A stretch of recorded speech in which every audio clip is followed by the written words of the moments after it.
Muchas veces solemos decirle a los jóvenes que lo que están pensando está mal, porque no lo están pensando como nosotros.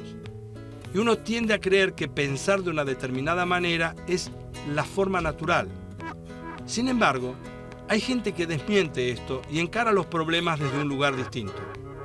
El matemático alemán Carl Friedrich Gauss contribuyó de una manera significativa en muchos campos de las ciencias y por sus aportes durante los siglos XVIII y XIX es considerado hoy el príncipe de la matemática. Pero quizás la mayor virtud de Gauss no está en sus resultados, que sin ninguna duda son y fueron formidables, sino en la forma de alcanzar esos resultados. Cuando todavía era un chico de 9 años, resolvió en pocos segundos un problema con el que una maestra quería entretenerlos un rato largo. Les pidió a los alumnos que sumaran todos los números del 1 al 100. El pequeño Gauss, en lugar de ir sumando, como hubiera hecho a lo mejor usted o yo, de uno en uno hasta llegar al último, se dio cuenta de otra forma, que la suma de la primera y la última cifra daba el mismo resultado, 101, que la suma de la segunda y la penúltima, de la tercera y la antepenúltima, y que esto se repetía hasta el final. Entonces, todo lo que había que hacer era tomar el resultado de esa suma, 101, y multiplicarlo por la cantidad de pares que se podían obtener de esa forma, o sea, 50. Sin saberlo, había aplicado un algoritmo de una progresión aritmética y obtuvo el resultado correcto, 5050. Simplemente, Gauss lo había pensado de otra forma.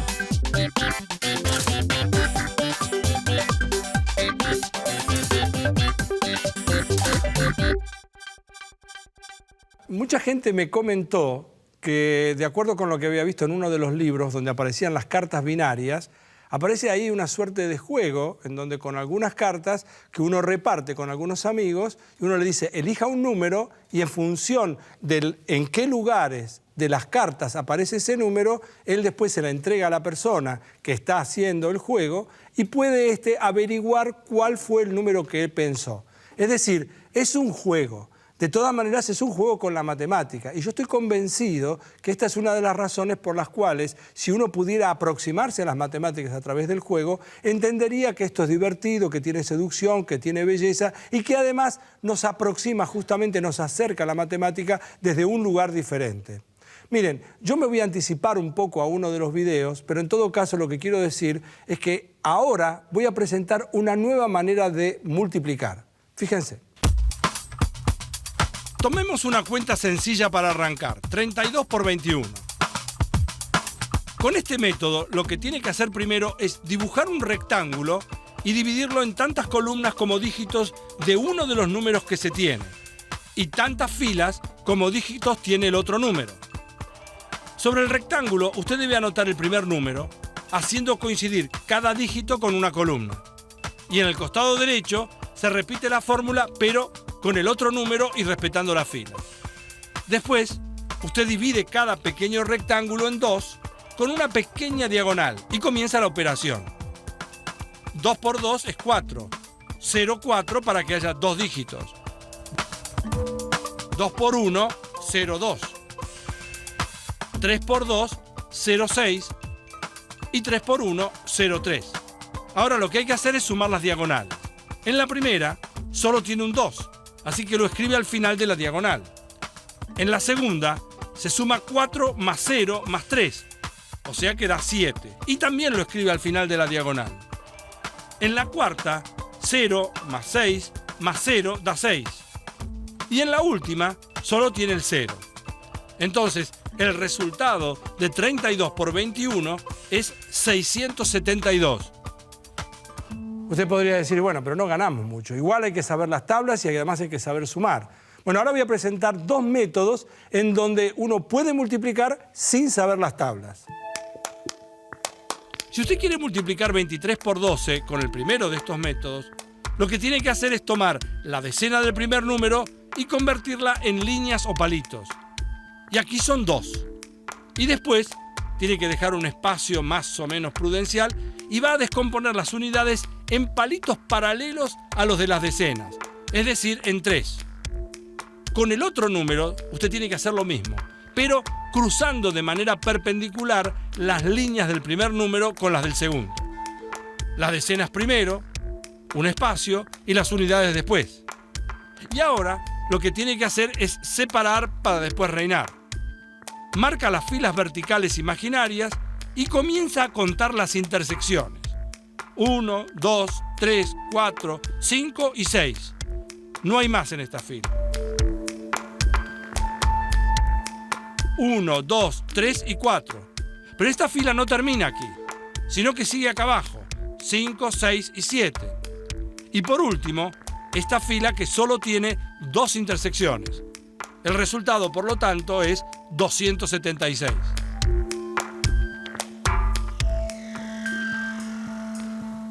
Y si no le caen bien hacer rayitas o no le salen bien las paralelas, ahora voy a presentar el mismo método, pero con circulitos. El de los círculos es un sistema muy parecido al de las líneas. Si tiene que multiplicar 23 por 23, primero descompone la decena en círculos, cada uno dentro del otro, y repite la operación según la cantidad de dígitos con la que cuenta el número. En este caso, 2. Después, hace lo mismo con las unidades. 3 círculos aquí y 3 círculos acá. Ahora, toma la decena del otro número, 2. Y lo que esto nos indica es la cantidad de partes en la que uno debe partir cada círculo de la primera columna. Para la segunda, toma las unidades, que son 3, y parte los círculos en 3 porciones. No importa que no sean iguales, ya va a ver por qué. Y aquí aparecen de nuevo las diagonales, para agrupar y empezar a sumar. ¿Qué es lo que uno tiene que sumar? Cada sector en los que fueron partidos los círculos. 1, 2, 3, 4, 5, 6, 7, 8 y 9. Después, esta diagonal, conformada por 2 figuras. La suma todas. 12.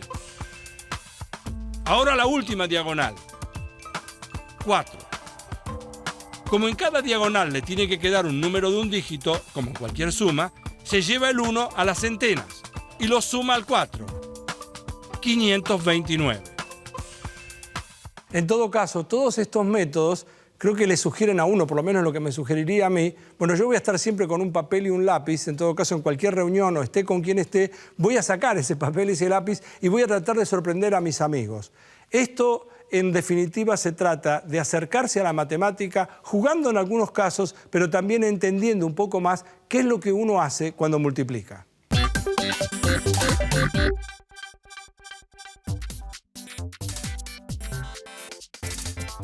¿Da lo mismo subir que bajar un 40%?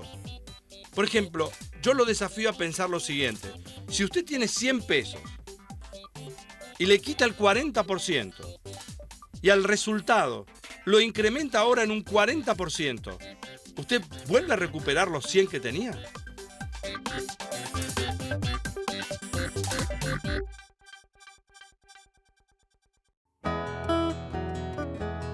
Aunque uno no lo crea, establecer una estrategia para ganar este juego, el 4 en línea, es también hacer matemática. Gerardo Garbulski aplica esta ciencia a las estrategias de negocios. ¿De qué manera la matemática ayuda a planificar y a optimizar una empresa? ¿Por qué elegiste física y no matemática? En realidad yo quería estudiar biología, ninguna de las dos. Y de hecho me había anotado en biología y el primer día de clases me cambié a física. ¿El primer día de clases? El primer día de clases. Fui y taché donde decía biología y puse física. Yo sabía que la matemática me iba a acompañar, pero quería usarla para otras cosas. ¿Ya tenías claro en ese momento qué edad tenías? Tenía 18 años cuando empecé la carrera.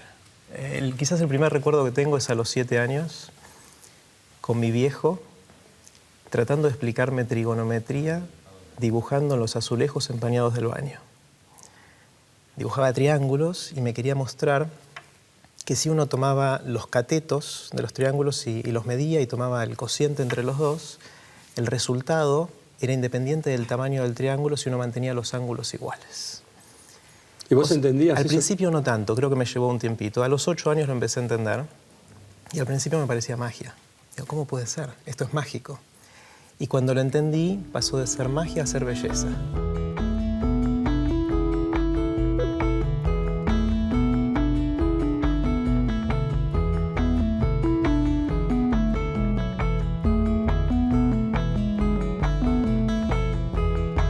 Durante un tiempo te dedicaste a la academia, te dedicaste a hacer investigación en física. Así es. Y después dejaste. ¿Por qué? Bueno, hice un doctorado en física en Estados Unidos y después me di cuenta que había una parte de lo que a mí me fascina en la vida que me estaba faltando. La física tiene esa fascinación con las ideas abstractas aplicadas a la realidad del mundo, pero no hay un factor humano ni en la definición del problema ni casi nada tampoco en la resolución. Y creo que me volqué después de la física al mundo de los negocios porque tenía la combinación de los problemas intelectualmente desafiantes, quizás con la matemática menos sofisticada que la física, pero todavía con algo de matemática, y la componente humana, que era un pilar clave para que los negocios funcionen. El acercamiento a los negocios no parece el negocio típico de una persona que compra algo y lo vende. ¿No parece que fuera eso lo que te interesó o te interesa? Yo trabajo en una consultora y lo que hacemos es asesorar a las empresas o a los gerentes de las empresas respecto a su estrategia. Y eso quiere decir las grandes decisiones en las empresas. Entonces siempre me fascinó la idea de cómo se toman esas decisiones. ¿Tenés algún ejemplo donde podamos decir, me puedas contar, acá pasó, había que dilucidar esto, estábamos entre este par de cosas y finalmente decidimos esto? Hace un par de años atrás trabajamos para el gobierno de Chile y el gobierno de Chile, la presidenta Bachelet, se estaba haciendo la pregunta de cómo debería enfocar la inversión Chile para poder maximizar su crecimiento como país a futuro. Y lo que nos pidió la presidenta que hiciéramos es entender los sectores de la economía de Chile para ver cuáles de ellos tenían más potencial y a la luz de eso ver qué cosas había que hacer desde el punto de vista de la inversión del país para poder lograr ese crecimiento potencial que tenía en cada sector. Y uno de los sectores que identificamos es el sector de servicios de tecnología para exportación, es decir, desde Chile proveer servicios tecnológicos a otros lugares del mundo.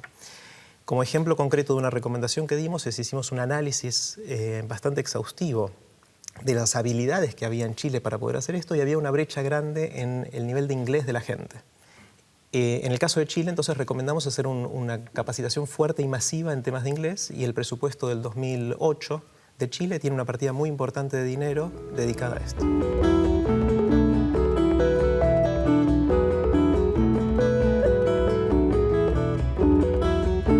La matemática, ¿qué significa? O sea, dentro de toda esta estructura, ¿los matemáticos qué proveen a este grupo de gente? La matemática es un lenguaje y es una herramienta que es útil en muchos ámbitos de la vida. En particular en los negocios tiene muchísimas aplicaciones. Te puedo contar algunos ejemplos. Una de las cosas que es clave en el desarrollo de un negocio es poder evaluar una empresa. Decir, ¿cuánto vale esta empresa? Si yo tuviera que comprarme esta empresa, ¿cuánto debería estar dispuesto a pagar? Eso es algo que es difícil de hacer porque depende esencialmente del futuro. De qué le va a pasar a esta empresa al futuro, qué tipo de flujos de caja va a generar. Y esos flujos de caja en el futuro, de alguna manera, se pueden analizar para ver cuánto vale hoy la empresa. Y hay varios conceptos ahí importantes. Uno es la capacidad de proyectar algo, de poder extrapolar respecto a la situación actual, y para eso hay muchas herramientas matemáticas que se pueden usar. Y el otro es decir, si ya tengo una estimación de cuáles van a ser los flujos de caja futuro de esta empresa, ¿cuánto vale hoy esa empresa? Y para eso lo que se usa es el concepto de que el dinero hoy, un peso hoy vale más que un peso mañana. Y de ahí sale el concepto de la tasa de descuento. Es decir, que un peso de hoy, si yo lo tengo hoy, me vale más que mañana, porque hoy puedo invertirlo y mañana ese peso va a valer más. Entonces, si yo tengo una serie de flujos de caja que voy a recibir por esta empresa hacia adelante, los flujos que están muy lejanos los tengo que descontar, tengo que bajarle su valor para traerlo al valor de hoy. Y todos esos sumados me dan una estimación de cuánto vale la empresa hoy. Eso sería un ejemplo rápidamente de un uso de la matemática muy concreto en el tema de negocios. Es interesante porque la percepción que hay en la gente de la matemática no condice con esto. A mí me gusta mucho una cita de Galileo que decía algo así como la lógica del universo está escrita en el lenguaje de la matemática. Sin ella estamos como ciegos en un laberinto. Y es realmente lo que siento. O sea, la matemática te da la sensación de poder, te da una sensación de que podés lograr un montón de cosas. Es una herramienta indispensable para muchísimas cosas en la vida.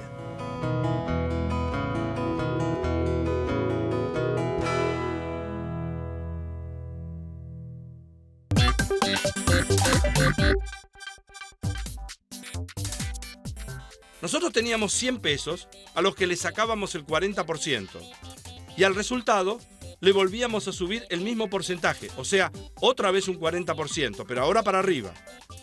¿Usted pudo averiguar si volvemos a tener los 100? La respuesta es que no. Al finalizar la operación, vamos a tener solamente 84 pesos.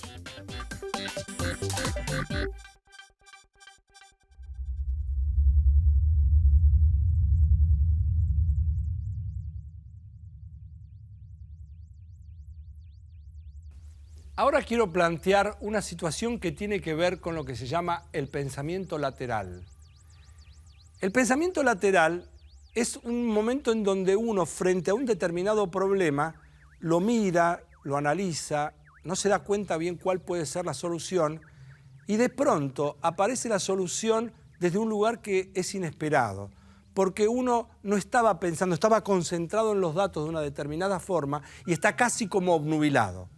Voy a poner un ejemplo, uno de los ejemplos más lindos que conozco. No es el único, están llenos los libros, uno puede ir a internet y encontrar muchísimos problemas de pensamiento lateral. Yo voy a contar uno solo y en realidad por el tiempo que tengo voy a contar el problema y voy a contar la solución. Pero de todas maneras, ustedes ejercítenlo una vez que lo conocen y pónganlo a prueba con otras personas o de su familia o sus amigos. El problema consiste en lo siguiente. Vamos a suponer que uno tiene una pieza. En la habitación hay nada más que una bombita que está pendiendo de un cable. Una bombita que funciona y por otro lado, antes de avanzar, nada de esto tiene trampa. O sea, esto es un problema de lógica que con los datos que yo voy a dar tendrían que ser suficientes como para poder ser resuelto. No hay trampa, no hay truco, no hay nadie que venga y cuente la solución. Se trata solamente de pensar. Tenemos una habitación, en la habitación que tiene una puerta, no hay ninguna ventana, no hay nada. Lo único que tiene adentro es una lamparita que cuelga de un cable. Uno cierra la puerta y del lado de afuera de la pieza hay 3 interruptores de luz. 3. Los 3 son iguales. Uno puede moverlos todo lo que quiera, pero solamente uno de los 3 activa la luz que está adentro. ¿Está bien? Entonces, lo que uno tiene que hacer, y este es el problema a resolver, uno puede hacer lo que quiera con los interruptores, ponerlos para arriba, para abajo, lo que quiera. Pero a uno lo dejan entrar en la pieza para verificar lo que pasa una sola vez. O sea, usted puede entrar en la pieza para observar y para poder decidir qué es lo que pasa una sola vez. La pregunta es, ¿usted con estos datos puede resolver el problema? Probemos juntos. Supongamos que yo bajo el interruptor número 1. Y entro en la pieza. Claro, si la luz llega a estar encendida, gané. Se resolvió el problema porque entonces era el número 1. Pero claro, también podría pasar que la luz esté apagada. Y si está apagada, entonces haber usado la chance de entrar en la pieza no me ayuda. Yo ya sé que el número 1 no es, pero eso no me dice nada con respecto a si es el 2 o el 3. Muy bien, entonces ese caso no sirve. Bajar uno solo no me va a ayudar. Digo, bueno, voy a hacer una cosa. Voy a bajar 2. Supongamos que bajo el 1 y el 2. Bajo el 1 y el 2 y entro. Cuando entro a la pieza, lo mejor que me podría pasar es que esté apagada la luz.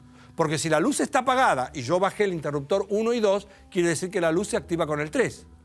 Pero podría ser que esté encendida, y si está encendida, entonces podrían haber sido o el 1 o el 2. Hasta ahí sabría, pero ¿cuál de los dos? O sea, me faltaría un dato. Entonces me quedo pensando, ¿cómo puede ser? Si bajo 1 y entro, no sirve. Si bajo 2 y entro, tampoco sirve. Entonces parece como le daría a uno ganas de decir, no se puede resolver este problema. Estaría casi tentado a claudicar. Sin embargo, y esto es justamente por qué se llama un problema de pensamiento lateral, lo que uno no está incorporando, y a mí me daría muchas ganas de hacer pausa aquí en el programa y que usted tenga el tiempo para poder dedicarse a pensar la solución. Pero como eso no es posible en este momento, yo voy a dar la solución. Hasta aquí con los datos que uno tiene, entrando en la pieza y mirando, uno no va a resolverlo. Entonces, ¿qué hacer? Hay que aportar un dato más. Y el dato más que uno no está considerando es que uno puede hacer alguna otra cosa con sus sentidos, además de ver. Además de ver, uno la lamparita la puede tocar. ¿Y para qué le serviría tocarla? Fíjense, yo por ejemplo hago lo siguiente. Bajo el interruptor número 1, pero no entro rápido en la pieza. Me quedo afuera durante 15 minutos. Y hago lo siguiente, la bajé durante 15 minutos, lo subo y bajo el 2 rápido. Pero entro en la pieza inmediatamente. ¿Qué podría pasar? Si la luz está apagada, puede ser que esté apagada, pero si está apagada y está caliente, quiere decir que la que había activado la luz era el interruptor número 1, porque yo recién lo acabo de subir, lo tuve 15 minutos encendido y lo subí. Después bajé el 2, la luz la apagué, no hay problema, pero como está caliente la bombita, eso quiere decir que el número 1 fue el que la había activado. Si la bombita está apagada, pero está fría, entonces, ¿qué quiere decir? Que ni el 1 ni el 2 es, tiene que haber sido el número 3. La única chance que tiene de ser el 2 es que el número 2 justamente activó la luz y cuando yo entré está encendida. Es decir, quedan 3 alternativas. ¿Está apagada? No hay ningún problema. Pero si está apagada y está caliente, fue el número 1. Si está apagada y está fría, es el número 3. Y si está encendida, entonces es porque es el número 2. Es decir, la posibilidad de haber incorporado un factor que uno no consideraba de entrada, que no es solamente ver, observar, sino también tocar, eso nos da una posibilidad de establecer una estrategia que uno en principio no consideraba.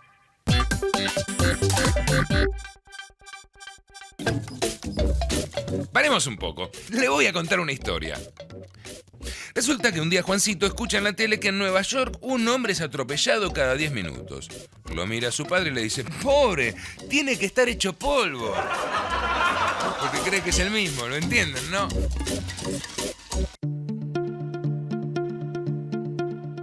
La criptografía y la informática recorren un camino de la mano de la matemática. Y para descubrir este mundo apasionante, nos acompaña un especialista, Hugo Skolnick. Hugo, debe haber pocas cosas en la historia de la criptografía que hayan tenido una incidencia tan grande en lo que pasó después como la máquina Enigma. Contame lo que es la máquina Enigma. Bueno, fue una máquina desarrollada por los alemanes justamente para codificar mensajes. ¿En qué época lo hicieron eso? Lo hicieron hacia el año 35, antes de la Segunda Guerra Mundial. Sí. De hecho, Franco lo usó en la Guerra Civil Española.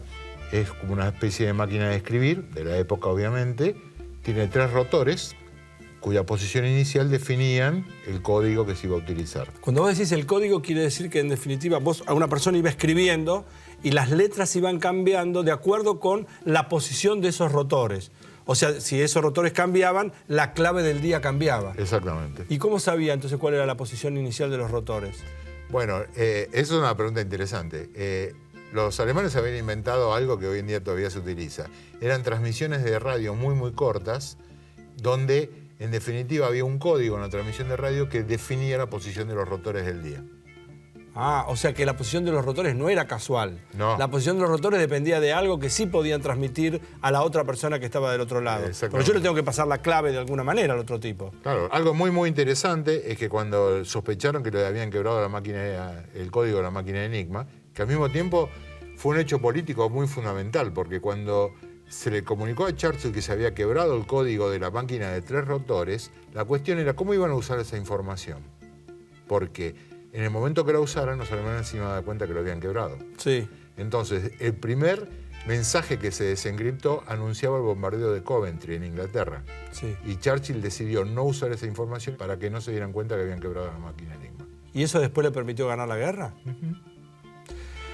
Esta es la parte de la criptografía, la parte de la historia, que tiene que ver con algo que se ha sofisticado muchísimo y de lo que queremos hablar sistemáticamente en Alterados por Pi con Hugo Skolnick. Olimpiadas versus hospitales. Estos anillos no tienen diamantes, pero son los más caros del planeta. El Comité Olímpico Internacional salió a tocar las puertas y consiguió que 12 compañías aportaran 70 millones de dólares cada una para convertirse en patrocinadores mundiales de los últimos Juegos que se hicieron en Beijing. El total global del aporte al Comité Olímpico Internacional, solo para la cita del año 2008, se elevó entonces a 840 millones de dólares. Con este dinero, la provincia de Buenos Aires podría haber construido 27 hospitales de alta complejidad como el que se hizo en Florencio Varela. Justamente, este costó 31 millones de dólares. Si el Comité Olímpico Internacional hubiera salido a recaudar para levantar hospitales, ¿habría tenido la misma respuesta? Y con esto queremos terminar el programa. Este programa que permite acercar la matemática, hacerla mucho más permeable, mucho más accesible, mucho más lúdica, mucho más atractiva, mucho más disfrutable de esa matemática que nos contaron en algún momento y que producía tanto rechazo. La matemática tiene muchísimas variantes, muchísimas variables. Esto que estamos haciendo en este programa es tratar, en algún sentido, de poder aproximarlo a usted como para poder desempolvar lo que uno tiene en la cabeza y decir, ¿esto era la matemática también? Sí, esto es matemática también. Esto también se llama alterados por pi. Y nosotros nos reencontramos en cualquier momento. La gratitud de todos los que hacemos este programa porque ustedes nos permiten entrar en su casa, lo que obviamente no es poco. Chau.